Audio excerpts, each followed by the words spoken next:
Bom dia a todos, o meu nome é Joana, eu sou professora do Departamento de Química da Universidade de São Paulo, no campus Ribeirão Preto, e apresentarei hoje o trabalho Recursos Didáticos e Processos de Significação, o que é central e o que é marginal das relações de ensino, e esse trabalho foi feito juntamente com a professora Daniela Gonçalves de Abreu, que também é professora do mesmo departamento. A ideia da elaboração deste trabalho, ela surgiu da própria prática nossa em sala de aula com a formação inicial de professores. Nós temos percebido a preocupação desses alunos, futuros professores, com a questão da utilização dos inúmeros recursos didáticos que hoje existem no mercado, digamos assim, né? E dessa preocupação que os alunos trazem para a gente todos os dias, todas as aulas, né, por conta dos estágios principalmente, nós temos nos preocupado com a questão de como esses alunos, esses licenciandos em Química, se veem diante da demanda de ensinar alunos da educação básica, utilizando os recursos que nós temos hoje, que existem numa quantidade muito grande, todos nós sabemos disso, né? E a partir disso é que surge a nossa preocupação, e que nós trazemos nesse texto, com os processos de significação, de como acontecem esses processos de significação nas relações de ensino, né? E nesse cenário nós nos preocupamos principalmente com a questão da linguagem, ou seja, como que a construção do conhecimento acontece permeada, marcada e constituída pelos processos de significação e pela linguagem oral ou visual, imagética, enfim. Nos preocupamos com a questão da interação social, ou seja, em que medida essas interações sociais entre aluno, professor e máquina, e livro, e jornal, e revista, como que essa interação acontece na produção do conhecimento, com a questão da mediação semiótica, ou seja, como que os signos e símbolos são compreendidos nessas interações, e com a questão da intervenção pedagógica, ou seja, o ato de ensinar deliberado, veiculado pela escola. Os livros, os sites, as revistas, jornais, softwares, experimentos, enfim, nós temos uma quantidade bastante grande hoje em dia de recursos que nós poderíamos chamar, nós chamamos aqui nesse texto de recursos externos, né? E a nossa preocupação, o nosso enfoque aqui seria levantar alguns questionamentos inicialmente para pensar essa questão do ensino permeado por esses recursos. Então nós nos perguntamos, será que o recurso por si só ele ensina? Né? Qual é a função ou a importância do professor nesse cenário em que os recursos, chamados aqui externos, tornam-se tão atrativos ao estudante? E além disso, será que o simples contato ou a convivência desse aluno com esses recursos é o suficiente como instrumento de ensino?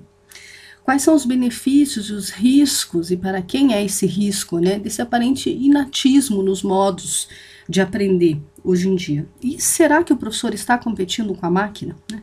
Todas essas questões, elas nos levam a pensar, né, no título deste trabalho, né, o que é central e o que é marginal nas relações de ensino, ou seja, o que deve ser priorizado e o que pode ser utilizado realmente como apoio, né, como o recurso geralmente é concebido. Então, essas problematizações, elas surgem principalmente porque os alunos, os nossos alunos licenciandos em Química, trazem para nós em sala de aula a ideia ou o pressuposto de que o aluno da educação básica, quando esses alunos licenciados vão até a escola e trabalham nos seus estágios, eles têm a impressão de que esses alunos da educação básica, o aluno do ensino fundamental, do ensino médio, ele busca sozinho as informações, ele vai à internet, ele vai aos livros, às revistas, principalmente a internet hoje em dia, né? Utiliza os recursos de tecnologia como os celulares, os aplicativos, enfim, e a impressão que esses alunos, esses licenciandos têm é de que esses meninos aprendem sozinhos, né? E nós também, no ensino superior, temos muitas vezes essa impressão de que o aluno licenciando, ele simplesmente aprende sozinho, de que esse professor, ou a figura antiga e tradicional do professor, ela simplesmente está mudando, ela começa a ter uma outra função, e aí nos questionamos que função é essa e como isso acontece, né? Bom, a partir desses questionamentos, nós trazemos alguns teóricos, alguns referenciais para ajudar a gente a refletir sobre essa temática.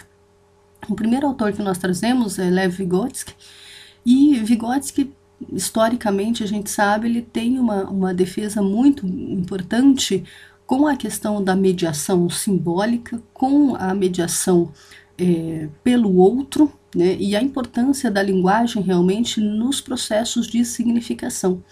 Então, nesse sentido, esse autor ele é absolutamente fundamental para as nossas reflexões quando ele traz o fato de que essa aprendizagem, essa interação que acontece muitas vezes entre a pessoa e o recurso, ela não acontece de maneira direta, né? É sempre uma interação mediada pelo outro e pela linguagem. E nesse sentido, esse autor se faz de grande importância. Um outro autor que nós trazemos aqui é o Michael Tomasello. Tomasello traz em seus estudos um conceito que nós consideramos bastante interessante, que é o conceito de efeito catraca.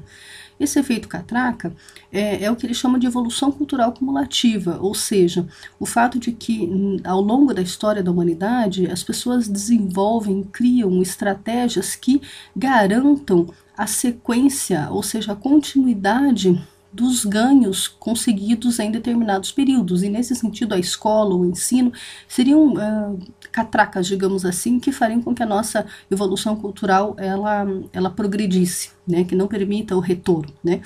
E aí a gente pode pensar que o modo como as estratégias escolares vão sendo criadas ao longo do tempo, elas mudam, né, elas vão mudando, e é justamente por isso que a intervenção pedagógica se torna tão importante, né. E nessas mudanças algo permanece, e aí nós pensamos que entender esse funcionamento escolar, entender como que essas coisas acontecem, né, pressupõe considerar que essa evolução cultural cumulativa, esse efeito catraca, né, ele vai permitir que muitas coisas permaneçam. Né? Por quê? Principalmente porque as relações sociais elas vão se complexificando ao longo do tempo, né? E é justamente porque essas estratégias de ensino mudam, né, que as conquistas como a responsabilidade de ensinar o outro na escola permanecem sempre enquanto possibilidade de ensino, né? E aí, a gente pensa que é através da interação, da negociação de sentidos e significados que o professor intermedia, e ele presentifica, realmente, ele traz presente os significados que não estão dados apenas na palavra lida, né, mas que são significados que são construídos socialmente, que têm a sua significação pautada na interação social, e ela é sempre idiosincrática, ela é única, né? E isso é algo que a relação simples e direta entre o aluno e o recurso não consegue fazer, né? E nesse sentido nós pensamos que é preciso que exista tempo e oportunidade para que esse processo de significação aconteça, né? E aconteça como possibilidade inclusive de mudança, porque a construção dos sentidos ela é fluida, ela vai mudando com o tempo, ou seja, ela é provisória. Nesse sentido, nós temos algumas considerações que a gente poderia colocar aqui como considerações finais, né? O desenvolvimento dos modos de atuação atentos a transformações culturais da ciência e da tecnologia orienta o estabelecimento de interações cada vez mais ricas e diversificadas em termos de recursos humanos e materiais. A produção de conhecimentos tem seu locus na interação propiciada pelas relações de ensino, pautada no funcionamento simbólico e no estabelecimento de conceitos científicos. Essa produção pode e deve ser viabilizada de modo a oferecer diferentes contextos de interpretação e perspectivas no estudo de um determinado objeto de conhecimento. Entendemos que a utilização de diferentes recursos de ensino é definida pelo docente, que tem a sua responsabilidade de definir o que é central e o que é marginal nas relações de ensino. Pensamos que essas considerações nos levam a pensar realmente que a centralidade, aquilo que é central, é a interação social. E o recurso didático, ele é realmente esse apoio, esse recurso que a gente considera marginal, e isso precisa ser melhor discutido, principalmente nos cursos de formação de professores, onde essa dúvida nós entendemos que é uma dúvida nossa, mas que certamente é uma dúvida recorrente em todos os cursos de formação inicial de professores. Agradecemos a possibilidade de falar mesmo de longe, né? Estamos aqui no Brasil, mas presentes em coração com esse evento que é tão importante, e nós deixamos aqui o nosso contato, nosso muito obrigado, e esperamos uma próxima oportunidade de estar presentes. Um abraço.